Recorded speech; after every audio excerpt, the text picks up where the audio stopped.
হচ্ছে 4 নাম্বার কচু, এগুলো 20 কচু খালি হাতে আমি করাইতে পারি, বুঝছেন? আসি বোনের ভাই, কচু খাইবো, আমার কোনো সমস্যা নেই।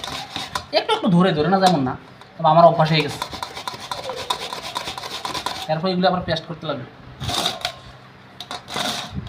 একটু তেল লয়ে নেবেন, তেল কে থাইনি ভিতরে যেগুলো গেছে কোরআনি হয়ে গেছে গা। আর হলো পেস্ট দিকে রসুন ছড়ানো হচ্ছে।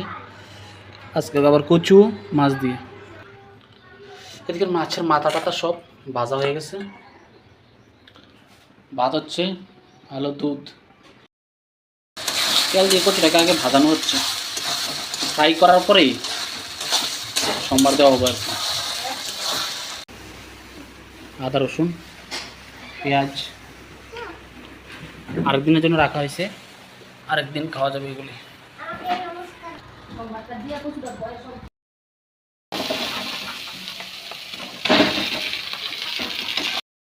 সিদ্ধ হইতে আছে, সোমবার সব শেষ।